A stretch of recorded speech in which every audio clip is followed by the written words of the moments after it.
अस्सलाम वालेकुम everyone, welcome back to innovational blends.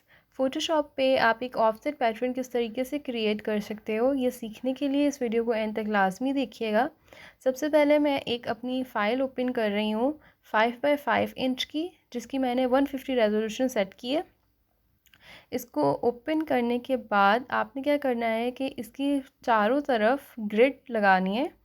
सही है। ग्रिड लगाने के बाद क्रॉप टूल से मैं चारों तरफ से इस कैनवस का एरिया एक्सटेंड कर रही हूँ। ग्रिड लगाने का एक्चुअली पर्पस ये था कि मेरा जो भी डिज़ाइन में क्रिएट करूँगी ऑफसेट पैटर्न, वो मैं इस ग्रिड के अंदर 5 बाई 5 के साइज़ के अंदर क्रिएट करूँगी।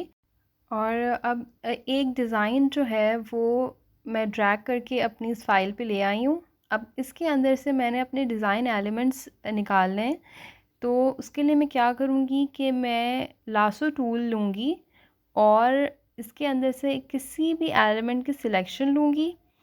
सिलेक्शन लेने के बाद मैंने क्या करना है, कंट्रोल जे से इसकी कॉपी बन जाएगी। और फिर मैं अपनी डिज़ाइन की लेयर की आई ऑफ करके मैजिक वॉन्ड टूल लूँगी और इसके बैक कलर को सिलेक्ट करूँगी, सिमिलर करूँगी और फिर डिलीट कर दूँगी। नाउ मुझे मेरा फर्स्ट एलिमेंट मिल गया है, जिससे मैंने अपना एक ऑफसेट पैटर्न क्रिएट करना है। तो इसको मैं अब कहाँ पे एक साइड पर सेट करूँगी। तो अब आप चेक करें कि इसका हाफ़ पोर्शन जो है वो ग्रिड के अंदर है और हाफ़ पोर्शन जो है वो ग्रिड से बाहर है।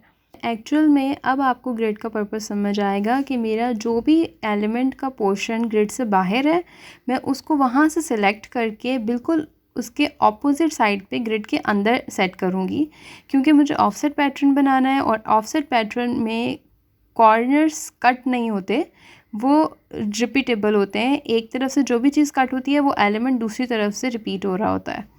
सही है। तो अब मैं इसको कैसे एडजस्ट करूँगी कि मैं इसकी सिलेक्शन, जो भी पोर्शन बाहर है ना मेरे एलिमेंट का, उसको मैं सिलेक्शन लूँगी। सिलेक्शन लेने के बाद मैं मूव टूल लूँगी और वी और शिफ्ट प्रेस करूँगी एक साथ और ड्रैग करके इस एलिमेंट को बिल्कुल एग्जैक्ट जो है उसके ऑपोजिट सेट कर दूँगी लाइन पे। सही है। इसका ध्यान ज़रूर रखिएगा कि लाइन पर ही सेट हो, बीच में गैप ना आए, वरना डिज़ाइन में एरर आ जाएगा आपके। अब मैं अपने नेक्स्ट एलिमेंट की तरफ चलती हूँ। सेकंड डिज़ाइन एलिमेंट की सिलेक्शन लूँगी। सिलेक्शन लेने के बाद अगेन मैं कंट्रोल जे प्रेस करके इसकी कॉपी बनाऊँगी। लेकिन यहाँ पे अब आप देखें, यहाँ पे एक एरर आ रहा है और एरर का रीज़न ये है कि मेरी जो है वो अभी लेयर 2 सिलेक्ट है, लेकिन मैं जिस लेयर पे काम कर रही हूँ वो मेरी लेयर 1 है। तो मैं अपनी लेयर 1 को सिलेक्ट करूँगी एंड देन फिर उस कंट्रोल जे प्रेस करूँगी तो मेरी कॉपी बन जाएगी। छोटी छोटी सी मिस्टेक्स होती हैं जिनकी वजह से हमारे पास एरर्स आते हैं और हम परेशान हो जाते हैं कि पता नहीं फ़ोटोशॉप सही काम नहीं कर रहा है, कि क्या सेटिंग में मसला हो गया है। तो लेयर्स बहुत ज़रूरी हैं। लेयर्स का ध्यान रखें कि जिस लेयर पे काम कर रहे हैं सिर्फ वही लेयर ही सिलेक्ट हो। समटाइम हमारा इरेज़र टूल या फिर क्लोन टूल ये सब वर्क नहीं कर रहे होते, क्योंकि हमारी वो जिस पे हम काम करें, जिस पे हम वो चीज़ अप्लाई कर रहे हैं, इरेज़र अप्लाई कर रहे हैं, तो वो हमारी लेयर सिलेक्ट नहीं हुई होती। मैंने सेम स्टेप्स रिपीट करके एक अपना डिज़ाइन के अंदर और एलिमेंट्स ऐड किए हैं। तो अभी जो मेरा डिज़ाइन एलिमेंट है, इसकी 2 साइड्स जो हैं वो ग्रिड से बाहर हैं। तो इसमें अब आप परेशान नहीं हो, आप इसकी 2 बार सिलेक्शन ले लें। सिंपल अभी करना ये है कि पहले जो टॉप पे हमारा जो ग्रिड से बाहर पोर्शन है, हम उसकी सिलेक्शन लेके उसको सेट कर लेते हैं एंड देन जो हमारे राइट साइड पे ग्रिड से बाहर का पोर्शन है, हम उसको सिलेक्ट करके उसको एडजस्ट कर लेंगे। ख़याल रखें कि बिल्कुल जिस जगह से जो डिज़ाइन बाहर हो, बिल्कुल उसी के ऑपोज़िट हमने डिज़ाइन सेट करना है। सेम स्टेप्स के साथ मैंने अपना एक ऑफसेट पैटर्न कंप्लीट कर लिया है, लेकिन अभी चेक करना है कि इसमें कोई एरर तो नहीं है। लेकिन फिर उससे भी पहले क्या करते हैं कि मैं एक बैकग्राउंड का कलर फिल कर लेती हूँ। बैकग्राउंड की लेयर को सिलेक्ट करूँगी और जो है अपने डिज़ाइन के एरिया को सिलेक्ट करूँगी एंड देन लेयर्स के पैनल में जाकर राइट क्लिक करके मैं यहाँ से सॉलिड कलर ले लेती हूँ। अपनी मर्ज़ी से एक कलर सिलेक्ट कर रही हूँ एंड देन ओके करूँगी। कलर सेलेक्ट करने के बाद अब अपनी सारी लेयर्स को जो हैं वो मर्ज कर लें।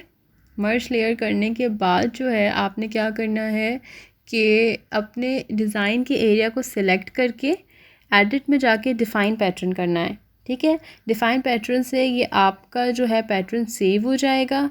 सेव करके अब आप अपने इस पैटर्न की जो है वो आई को बंद कर दें, ग्रिड को हटा दें। कंट्रोल एच से आपकी ग्रिड हट जाएगी। उसके बाद आप अपने जो है बैकग्राउंड की लेयर सिलेक्ट करें और वापस से राइट क्लिक करके यहाँ से पैटर्न के ऑप्शन को सिलेक्ट करेंगे। यहाँ से आपने जो पैटर्न सेव किया है उसको सिलेक्ट करें और उसके बाद यहाँ से जो है स्केल को सेट कर लें अपने डिज़ाइन के, और एंगल अगर आप सेट करना चाहते हैं तो आप एंगल भी सेट कर लें।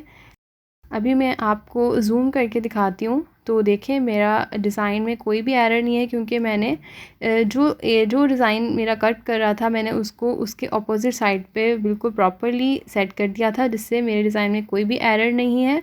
इस तरीके से आप भी एक ऑफसेट पैटर्न बना सकते हैं, बहुत ईजी है। That's it for now. अगर आप इसी तरह की और भी वीडियोस देखना चाहते हैं तो मेरे चैनल को लाजमी सब्सक्राइब करें। Thank you so much.